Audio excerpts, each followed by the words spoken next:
वालेकुम अस्सलाम अशद, वालेकुम अस्सलाम Areej.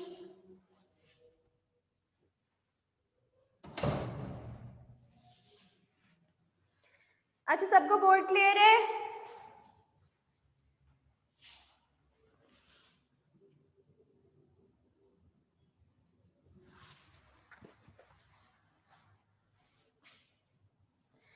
Yes ma'am, board clear है। अच्छा क्लास, मुझे जल्दी से ज़रा ये बताएं कि ये टॉपिक जो है, ये चैप्टर है हमारा, ये सबको कैसा लग रहा है?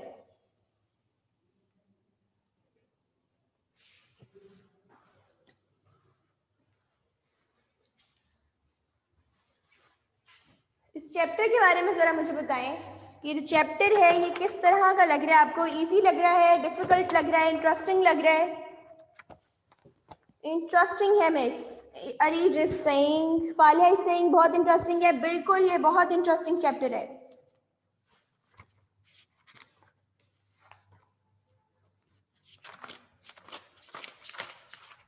I am waiting for the participants. जैसे ही जो है अमाउंट ठीक होती है, नंबर ऑफ पर्सन जो है वो ठीक हो जाते हैं, उसी तरह से हम आगे लेक्चर जो है वो अपना इंशाल्लाह स्टार्ट करेंगे। Okay, I am just waiting कि स्टूडेंट्स जो है वो इंक्रीज हो जाएं पहले।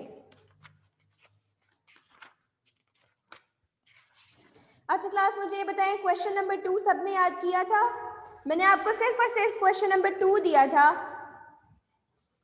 कल के होमवर्क के लिए।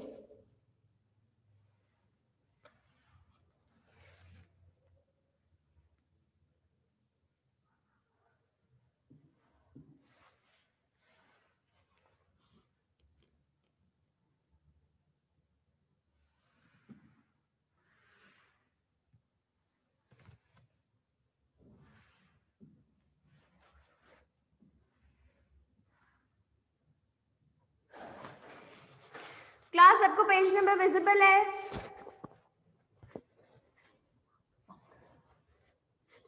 हाँ जी, लिंक सेंड कर दिया इसका। ओके बेटा जी, सबको पेज नंबर विजिबल है? Page number is 97। Now we have to do question number हमने क्या करना है यहाँ पे? क्वेश्चन नंबर हम लोग करने लगे हैं नंबर 3 एंड नोट्स हमारे पास हैं पेज नंबर 97। और आज हमने क्लास जो टॉपिक करना है दैट इज वेरी इंपॉर्टेंट। और यहाँ पे हम लोग करने लगे हैं describe the characteristics of enzymes, जो कि हमारा पेज क्वेश्चन नंबर कौन सा है? 3। सबको पता चल गया हम कौन से पेज के ऊपर हैं? अगर सबको पता चल गया तो मुझे बताएं ताकि मैं लेक्चर जो है वो फर्दर स्टार्ट करूँ आगे।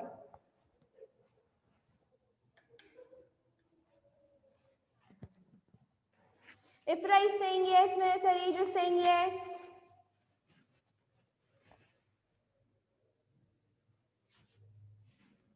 Okay, Yumna is saying yes. Okay, it means कि सबको पता चल गया है।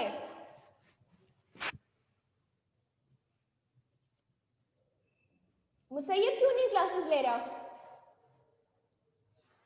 मशहद, डू यू नो कि मुसैयद क्यों नहीं क्लासेस ले रहे? बेटा मुझे जल्दी से मैसेज कर दें ताकि मुझे पता चल जाए अगर आप आपस में आपको किसी को पता है कि why your friend is not taking your classes. Okay, अच्छा जी, चलिए हम क्वेश्चन नंबर 3 की तरफ जा रहे हैं। Page number is 97। Describe characteristics of enzymes. यहाँ पे देखें जरा, लिखा हुआ है इंट्रोडक्शन में, in 1878 German physiologist William Kuhne first use the term enzyme. आप सबको पता चल गया कि कब 1878 में विलियम ने सबसे पहले एंजाइम का एक वर्ड इस्तेमाल किया था।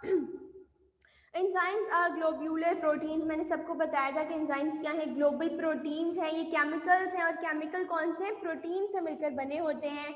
और प्रोटीन्स फर्दर किससे बनी होती है? अमाइनो एसिड से बनी होती है। And are made of long, और ये बनी होती है लंबी लंबी लीनियर। लीनियर का मतलब होता है, लीनियर का क्लास क्या मतलब होता है? लीनियर का मतलब होता है सीधा। अब लॉन्ग इट मीन्स लंबी, and linear Sidhi Sidhi chain जंजीरों की बनी होती हैं ऑफ अमाइनो एसिड्स। और ये जंजीरें किसकी होती हैं? अमाइनो एसिड्स की होती हैं। That fold to produce a 3 dimensional molecule. और जो आपस में फोल्ड इस तरह से होती है कुछ कि वो एक 3 डायमेंशनल मॉलिक्यूल बन जाता है। क्लास, बात करें किसकी? 3 डायमेंशनल मूवीज की। 3D जो है वो 3 3 डायमेंशनल है, इसका मतलब आपने वो मूवीज देखी है 3D मूवीज, एनिमेटेड मूवीज, जिसमें जब आप उस कैरेक्टर को देख रहे होते हो तो आपको ये फील हो रहा होता है कि वो कैरेक्टर विजिबली फिजिकली आपके सामने खड़ा हुआ है। आपको ये कभी भी फील नहीं होता कि आप कोई मूवी देख रहे हो या कोई स्क्रीन के दूसरी तरफ कोई चीज़ है, वो आपको ऐसे नजर आ रही होती है जैसे वो चीज़ आपके बिल्कुल सामने और आप उसको इवन टच भी कर सकते हो। तो 3D जो है वो ऐसा है, 3 डायमेंशनल, इट मीन्स कि उसकी 3 साइड्स शो हो रही होती हैं, एक सामने वाली side, left and right side भी शो हो रही होती है, तो आपको लगता है कि 3D है। ओके, अच्छा जी, बात कहने की ये थी कि एंजाइम्स की डेफिनेशन बताई गई है। एंजाइम जो है वो 1878 में विलियम ने जो है उसके लिए फर्स्ट एंजाइम का वर्ड इंट्रोड्यूस किया था। दूसरा ये कि एंजाइम्स जो हैं वो ग्लोबल प्रोटीन्स हैं जो किससे मिलकर बने होते हैं, long chains of amino acid से मिलकर बने होते हैं। और ये क्या करती हैं, ये एमाइनो एसिड्स आपस में कुछ इस अरेंजमेंट से अटैच्ड होते हैं आपस में कि वो जो देखने में एक 3D मॉलिक्यूल नजर आ रहा होता है। ओके, आगे है जी कैरेक्टरिस्टिक्स ऑफ एंजाइम्स। बेसिकली ऊपर बताया गया एंजाइम्स को किसने डिस्कवर किया, फिर ये बताया गया कि जो एंजाइम्स है हमारे पास वो है क्या, वो किससे मिलकर बने हुए होते हैं। ठीक है, ये सब जानने के बाद अब नेक्स्ट हमारा जो सबसे इम्पोर्टेंट पोर्शन है, जो पॉइंट है, वो ये है कि आखिर क्या कैरेक्टरिस्टिक्स होती हैं एक एंजाइम की। ठीक है, तो वो हम जो है जरा देखते हैं। All enzymes are proteins. सबसे पहली कैरेक्टरिस्टिक्स उनकी क्या है कि जो सारे के सारे एंजाइम्स हैं वो क्या होते हैं, प्रोटीन्स होते हैं। प्रोटीन्स का क्या मतलब है, अब मैंने आपको बताया, प्रोटीन्स जो है वो अमाइनो एसिड से मिलकर बनती हैं, छोटी छोटी जंजीरें सी होती हैं लेकिन लंबी जंजीरें होती हैं। ठीक है, almost all enzymes are protein. सारे के सारे जो एंजाइम्स हैं वो क्या है, प्रोटीन्स हैं। They are made up of amino acid, जो किससे मिलकर बने होते हैं, अमाइनो एसिड से मिलकर बने होते हैं। सेकंड है increase the rate of reaction. Second इनका जो है वो क्या है, इनकी कैरेक्टरिस्टिक्स की किसी भी रिएक्शन के रेट को इंक्रीज कर देते हैं। अब बात आपने याद रखनी, इनकी प्रेजेंस से ही खाली रिएक्शन जो है वो इंक्रीज हो जाता है। ये पार्टिसिपेट नहीं करते, ये कुछ वर्क नहीं करते, लेकिन इनकी मौजूदगी, इनकी प्रेजेंस ही क्या करती है, एक रिएक्शन को बहुत ज़्यादा फास्ट कर देती है। ये आपने याद रखना है। और वो फास्ट किस तरह से करती है, एक्टिवेशन एनर्जी को लोअर डाउन करके। होता ये है कि क्लास एक्टिवेशन एनर्जी है, एक्टिवेशन एनर्जी लोअर डाउन होती है, जबकि जो हमारे पास रेट है रिएक्शन का वो क्या हो जाता है, हाई हो जाता है। ऐसा क्यों होता है, ऐसा इसलिए होता है कि एक्टिवेशन एनर्जी वो अमाउंट ऑफ एनर्जी है जो किसी भी रिएक्शन को स्टार्ट कराने के लिए दी जाती है। फॉर एग्जांपल, एक गाड़ी चलाने के लिए सबसे पहले उसको चाबी से शेल्फ देना पड़ता है। एक बाइक चलाने के लिए सबसे पहले किक लगानी पड़ती है। तो वो किक और वो जो शेल्फ है वो ऐसी एनर्जी है, जो एक्टिवेशन एनर्जी है, जो किसी भी रिएक्शन को शुरू कराने के लिए दी जाती है। जब एक्टिवेशन एनर्जी कम हो जाएगी तो जो रेट ऑफ रिएक्शन है वो क्या हो जाएगा, बढ़ जाएगा। क्यों, जब एक रिएक्शन को एक्टिवेशन एनर्जी कम देनी पड़ रही है, हमें उसको शुरू करने के लिए कम एनर्जी लगानी पड़ रही है, तो हमारा ही फायदा है, हम ज़्यादा जल्दी वर्क करेंगे और रेट जो है वो क्या होगा, बहुत ज़्यादा इंक्रीज हो जाएगा। तो सेकंड पॉइंट भी हो गया। थर्ड है not consumed by reaction. Class, अब मैंने आपको बताया है कि एंजाइम्स जो हैं वो ऐसे केमिकल्स हैं जिनकी प्रेजेंस ही किसी भी रिएक्शन के रेट को इंक्रीज कर देती है। सेकेंड बात ये थी कि वो पार्टिसिपेट नहीं करते, उनकी प्रेजेंस ही इंक्रीज कर देती है। अब जब उनकी प्रेजेंस से ही सारा काम हो रहा है, उनके पार्टिसिपेशन की, उनकी वर्क की ज़रूरत ही नहीं पड़ रही, तो क्या होगा कि एक चीज़ जिसने पार्टिसिपेट ही नहीं किया, उसकी अमाउंट, उसकी कंसंट्रेशन, उसकी मिकदार रिएक्शन से पहले भी उतनी रहेगी और रिएक्शन के बाद भी उतनी रहेगी। या तो अगर कोई चीज़ यूज़ हो तो फिर वो क्या होगी, यूटिलाइज हो जाएगी और उसकी अमाउंट कम हो जाएगी रिएक्शन के बाद। लेकिन क्योंकि एंजाइम्स जो है वो पार्टिसिपेट नहीं करते, उनकी सिर्फ और सिर्फ प्रेजेंस होती है, तो उस नॉन पार्टिसिपेशन की वजह से, उस पार्टिसिपेट ना करने की वजह से रिएक्शन के शुरू में भी और रिएक्शन के आखिर में भी उनकी अमाउंट जो है, उनकी कंसंट्रेशन जो है वो एक जितनी रहती है, ना ज़्यादा होती है ना ही कम होती है। फोर्थ है एंजाइम्स आर स्पेसिफिक। बड़ा मजेदार पॉइंट है ये, एंजाइम्स आर स्पेसिफिक। स्पेसिफिक का मतलब होता है, क्या मतलब होता है, खास। स्पेसिफिक का क्या मतलब है? खास। Enzymes are specific. मैंने आपको कल एक वर्ड पढ़ाया था जो कि क्या था? सबस्ट्रेट। सबस्ट्रेट क्या था क्लास? सबस्ट्रेट जो है वो चीज थी जिसके ऊपर एंजाइम्स जाकर रिएक्ट करते थे। दो चीजें हैं हमारे पास, ठीक है। हम लोग क्या कर रहे हैं? हमारे पास चीनी है और हमारे पास पानी है। अब क्या है कि जो चीनी है हमारे पास, वो हमारा क्या है? वो हमारी सबस्ट्रेट है। क्यों? क्योंकि एंजाइम्स ने उस चीज के ऊपर जाके रिएक्ट करना है। वो चीज जिसके ऊपर एंजाइम्स जाके रिएक्ट करते हैं वो क्या कहलाती है? सबस्ट्रेट। और रिएक्शन के बाद जब एंजाइम्स जो हैं वो सबस्ट्रेट के ऊपर रिएक्ट कर लेते हैं, उसके बाद जो न्यू चीज बनती है वो क्या कहलाती है? प्रोडक्ट बनती है। रिजल्ट कहलाती है, आउटपुट कहलाती है, प्रोडक्ट कहलाती है। उन्होंने कहा है कि एंजाइम्स आर स्पेसिफिक। इसका मतलब ये है कि एंजाइम्स खास हैं। लेकिन कैसे? इसका क्या मतलब है इस जुमले का? इस जुमले का मतलब ये है कि एंजाइम्स जो हैं वो स्पेसिफिक हैं, खास हैं। एंजाइम स्पेसिफिक है, खास है, लेकिन खास सबस्ट्रेट के लिए। इट मींस कि हर तरह का एंजाइम हर तरह के सबस्ट्रेट के ऊपर रिएक्ट नहीं कर पाएगा। एक एंजाइम अपनी सिमिलर टाइप की ज्योमेट्री वाले सबस्ट्रेट के साथ ही रिएक्ट कर पाएगा। जैसे हर ताले को हर चाबी नहीं खोल सकती, हर गाड़ी के अंदर हर चाबी जो है वो शेल्फ लगाने के लिए इस्तेमाल नहीं की जा सकती, इसीलिए इसी तरह हर सबस्ट्रेट के लिए एक ही एंजाइम होता है। इट मीन्स कि एंजाइम जो है वो हर सबस्ट्रेट के लिए क्या होते हैं? स्पेसिफिक होते हैं। रिएक्शन के लिए मैंने आपको एक बात बताई थी, सबस्ट्रेट और एंजाइम की जब तक आपस में शक्ल जो है वो ज्योमेट्री जो है वो ऐसी ना हो कि वो आपस में फिट कर सकें, तब तक कोई एंजाइम किसी सबस्ट्रेट के ऊपर रिएक्ट नहीं कर सकता। सबस्ट्रेट की ज्योमेट्री और एंजाइम की, ये सबस्ट्रेट है और ये क्या है? एंजाइम। सबस्ट्रेट की ज्योमेट्री और एंजाइम की ज्योमेट्री आपस में इस तरह की होनी चाहिए कि वो आपस में एक दूसरे को क्या कर सके? एडजस्ट कर सकें। अगर सबस्ट्रेट की ज्योमेट्री और एंजाइम की ज्योमेट्री एक जैसी नहीं है तो क्या होगा कि वो सबस्ट्रेट उस एंजाइम के साथ रिएक्ट नहीं कर पाएगा। तो उन्होंने जो कहा है कि एंजाइम्स आर स्पेसिफिक, इसका मतलब ये है कि एंजाइम्स खास होते हैं, स्पेसिफिक होते हैं एक खास सबस्ट्रेट के लिए ही।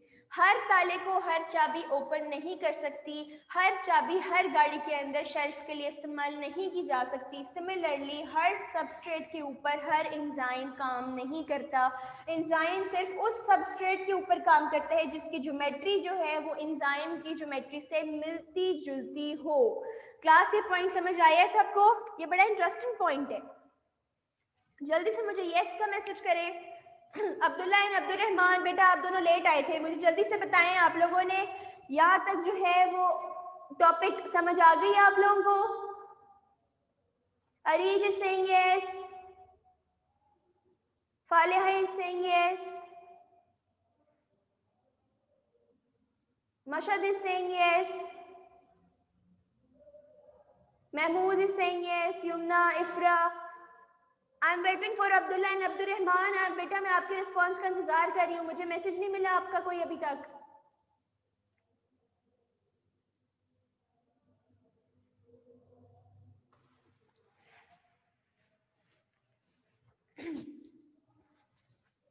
Abdullah and Abdul Rahman, okay बेटा, okay, I got your message.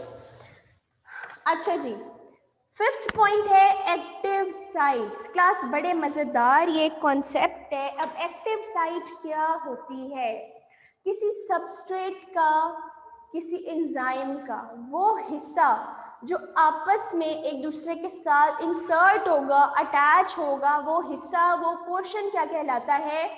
Enzyme कहलाता है। Let's suppose this is the lock.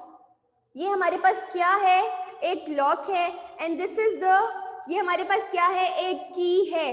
अब की का क्लास वो वाला पोर्शन जो कि एक्ट करेगा, सबस्ट्रेट के साथ अटैच होगा, कोलाइड करेगा, रिएक्ट करेगा, वो वाला पोर्शन जो एक की का एक लॉक के अंदर जाता है, जो रिएक्ट करता है, जो एडजस्ट करता है अपने आप को, वो वाला पोर्शन क्या कहलाता है? एक्टिव साइट कहलाती है। एक्टिव साइट्स, एक्टिव का मतलब है जो एक्शन परफॉर्म कर रहा है। सारी की जो है वो किसी लॉक के अंदर जाके एक्शन परफॉर्म नहीं करती। एक की का एक स्पेसिफिक पार्ट होता है जो किसी भी लॉक के अंदर, ताले के अंदर जाके रिएक्ट करता है। सिमिलरली इसी तरह से एक सबस्ट्रेट के अंदर सारा एंजाइम रिएक्ट नहीं करता। एक एंजाइम का एक स्पेसिफिक पोर्शन होता है, हिस्सा होता है जो सबस्ट्रेट के साथ जाके अटैच होता है, जो रिएक्ट करता है। वो हिस्सा जिसने सबस्ट्रेट के साथ जाके रिएक्ट करना होता है, कोलाइड होना होता है, टच होना होता है, वो हिस्सा क्या कहलाता है क्लास? Active site. मुझे जरा कॉन्सेप्ट बताएं, एक्टिव साइट की समझ आ गई है? अगर हम डायग्राम के थ्रू देखें क्लास, ये हमारे पास एक सबस्ट्रेट है, ये हमारे पास एंजाइम है। एंजाइम के इस सारे हिस्से ने उस सबस्ट्रेट के साथ जाके रिएक्ट नहीं करना, सिर्फ इस पोर्शन के, सिवाय इस पोर्शन के जिसने सामने वाले सबस्ट्रेट के साथ जाके फिक्स होना है, एडजस्ट होना है, तो वो वाला एंजाइम का हिस्सा जिसने सबस्ट्रेट के साथ जाके इंजेक्ट होना है, शामिल होना है, इंसर्ट होना है, उस हिस्से को हम क्या बोलते हैं? Active site. सबको लगी समझ मेरी बात?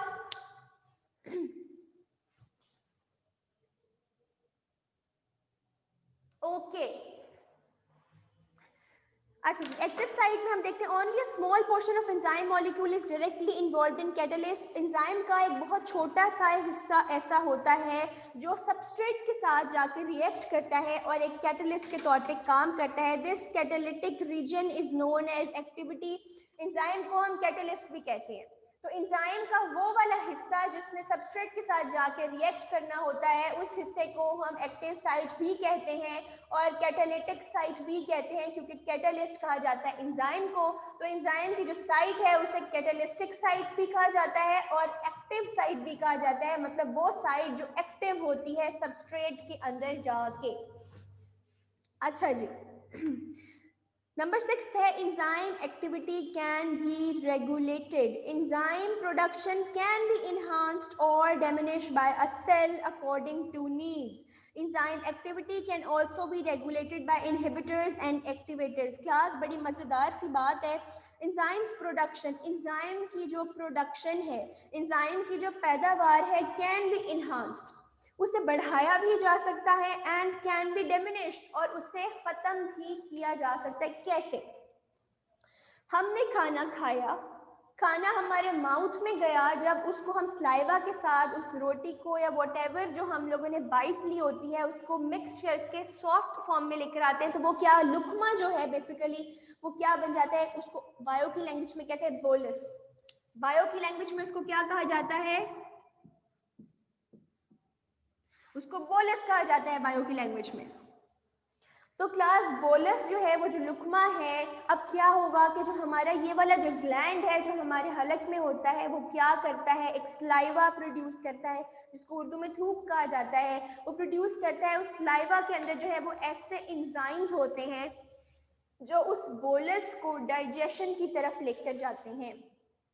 ऐसे एंजाइम्स होते हैं जो उस बोलस, उस बाइट के अंदर, उस लुकमे के अंदर पाए जाने वाले कार्बोहाइड्रेट्स, प्रोटीन्स, फैट्स, लिपिड्स के साथ रिएक्ट करने की कोशिश करता है और इनको डाइजेस्ट करने की कोशिश करता है। उन्होंने यहाँ पे लिखा हुआ enzymes production can be enhanced. Enzymes की जो प्रोडक्शन है, जो पैदावार है, उसको बढ़ाया भी जा सकता है और डिमिनिश, उसे खत्म भी किया जा सकता है। कैसे?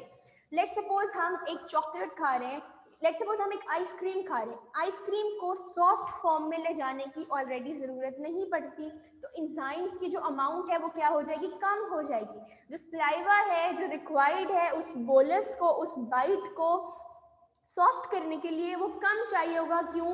क्योंकि ice cream is already in a liquid form, as compare to अगर हम एक रोटी का टुकड़ा, एक ब्रेड का टुकड़ा, एक बन खा रहे हैं, तो उसको सॉफ्ट फॉर्म में लेकर जाने के लिए ज़्यादा अमाउंट ऑफ स्लाइवा की ज़रूरत पड़ेगी। तो ये कॉन्सेप्ट क्लियर हो गया कि जो एंजाइम्स हैं वो ज़रूरत के मुताबिक अपने आप को इन्हांस भी कर लेते हैं और ज़रूरत के मुताबिक अपने आप को डिमिनिश, अपने आप को कम भी कर देते हैं। सबको ये कॉन्सेप्ट समझ आया? जल्दी से बताएं जरा।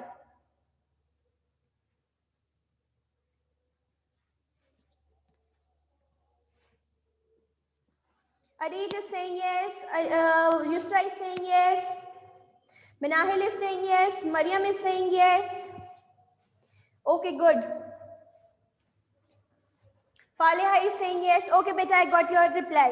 Next है जी नंबर 7th co-factors. बड़ा मजेदार सा ये टॉपिक है co-factors का. Some enzymes do not need any additional component to work.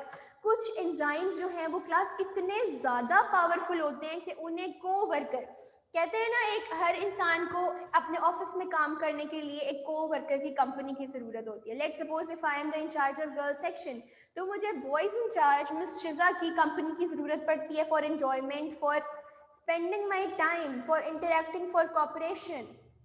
हर इंसान को एक को फैक्टर की ज़रूरत है, एक को पार्टनर की ज़रूरत है. लेकिन एंजाइम्स जो हैं वो कुछ इस तरह के हैं जिन्हें किसी भी को फैक्टर की ज़रूरत नहीं पड़ती.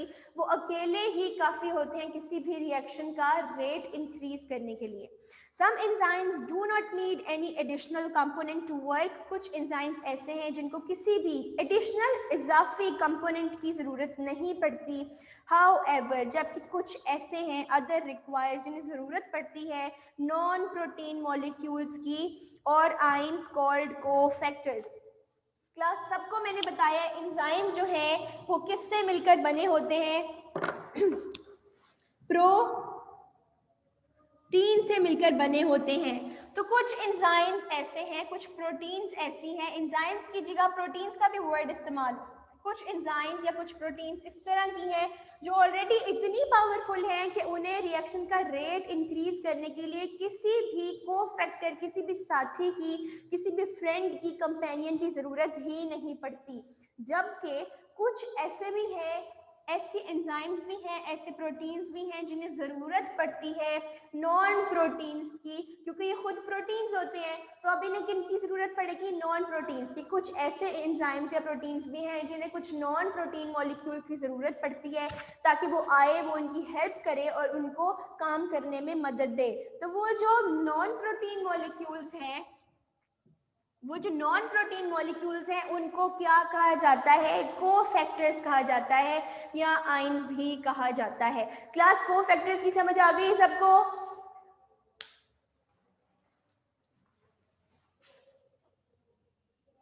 जल्दी से मुझे बताएं सबको को-फैक्टर्स की समझ आ गई है? आमना ने मुझे अभी तक एक दफा भी यस नहीं बोला किसी बात पे भी.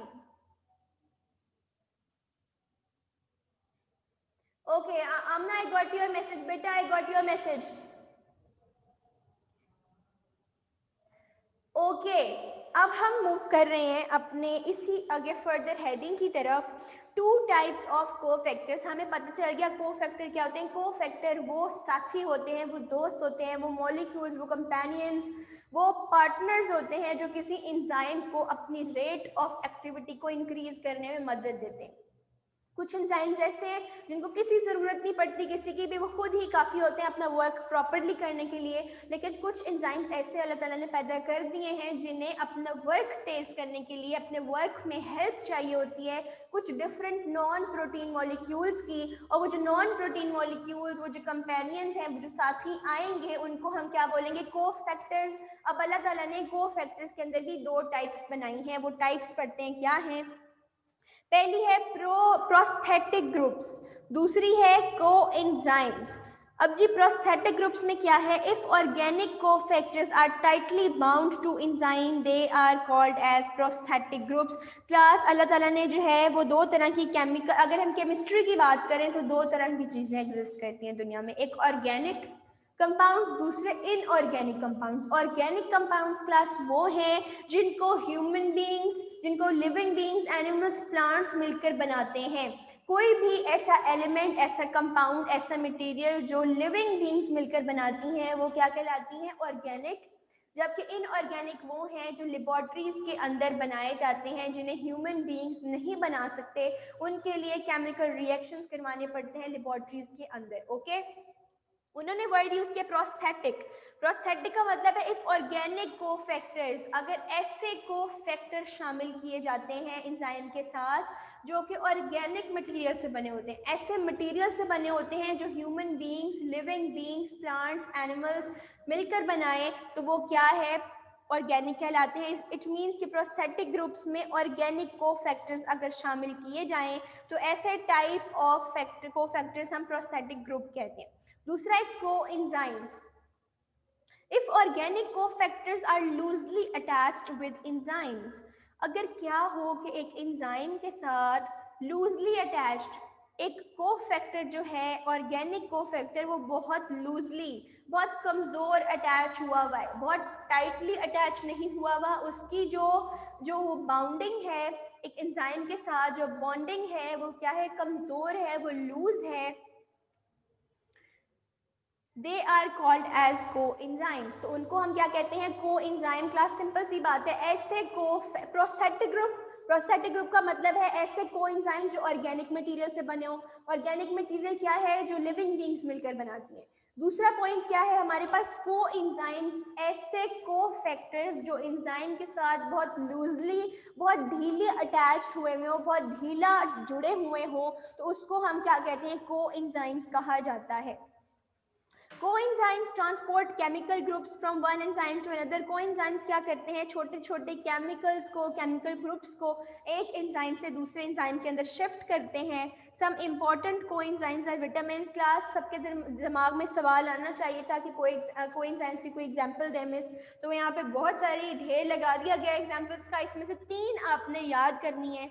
ये क्या कौन कौन सी हैं, riboflavin, thiamine and folic acid, और कुदरती तौर पे ये 3 ही हैं। इट मींस कि आपने ये तीनों याद करनी है। ओके, फिर है थर्ड पे लिखा हुआ है हमारे पास enzymes can work together. 8th point है क्लास, ये कोफैक्टर्स के अंदर ये सब हेडिंग थी, कोफैक्टर की हेडिंग नंबर है 7 के अंदर 2 टाइप्स बता दी गई, और फिर उसकी नंबर 8 कैरेक्टरिस्टिक आई है एंजाइम की, जो क्या है, enzymes can work together in a specific order. Enzymes जो है वो एक साथ मिलकर भी काम कर सकते हैं, लेकिन अगर 4-5 एंजाइम्स मिलकर एक ग्रुप में काम करें तो इसका हरगिज ये मतलब नहीं है कि वो सारे मिलकर एक ही काम करें।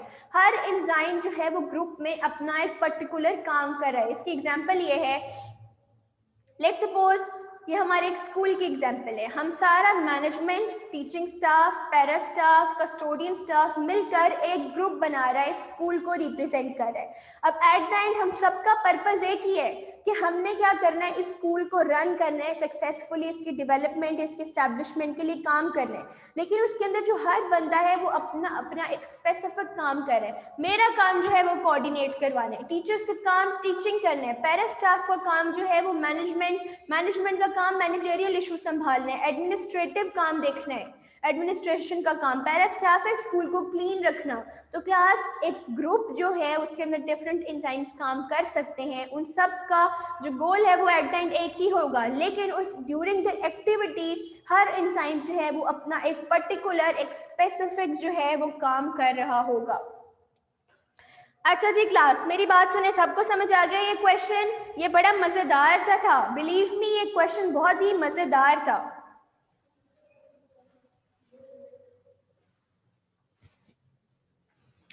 ओके, इट मीन्स कि सबको समझ आ चुकी है। क्लास सबको समझ आ गई है? Aamna is saying yes, Areej is saying yes.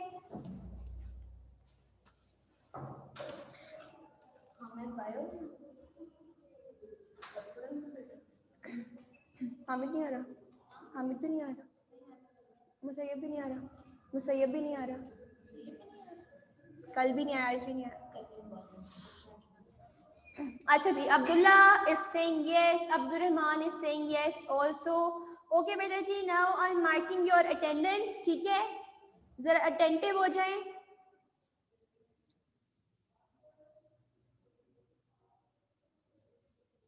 Areej present,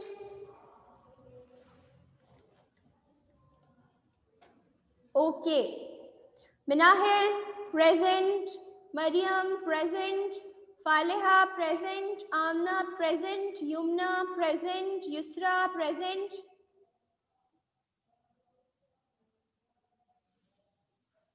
okay, Khazina, Khushbakht is not present. Khushbakht बेटा अगर आप प्रेजेंट हैं तो kindly say yes to me.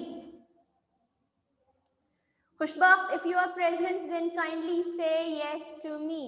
No, खुशवक्त is not present. And Hamid बेटा, why so late? आप बहुत लेट एंटर हुए हैं हामिद क्लास में, आपने टाइम पे क्लास अटेंड नहीं की। आई वॉज वॉचिंग यू बेटा, आप अभी कुछ 5-10 मिनट हुए हैं जिसमें आप लेक्चर के अंदर शामिल हुए हैं। काइंडली मुझे अपनी रीजन बताएं लेट अटेंडेंस की।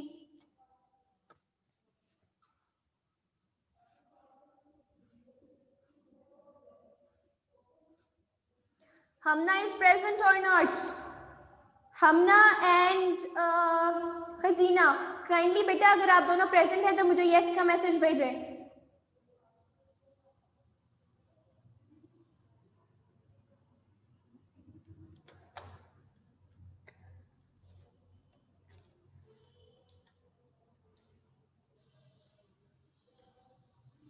No, Hamna is not present.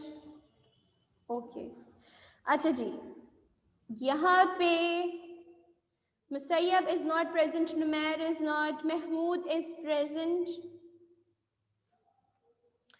Mashad is present, Abdul Rahman is present, Abdullah is present, Hamid is present.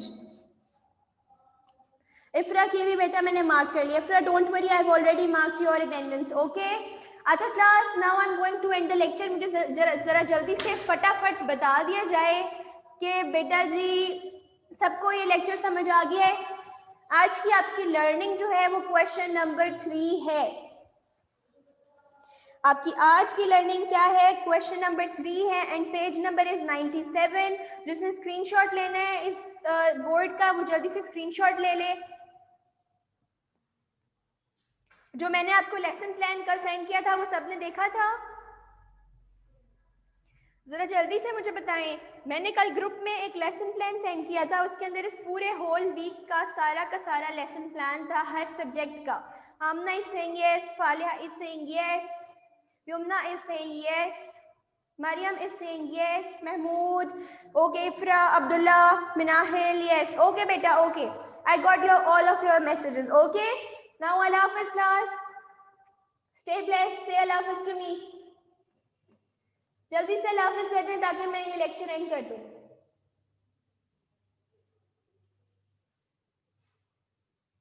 Okay okay, Allah Hafiz, Allah Hafiz.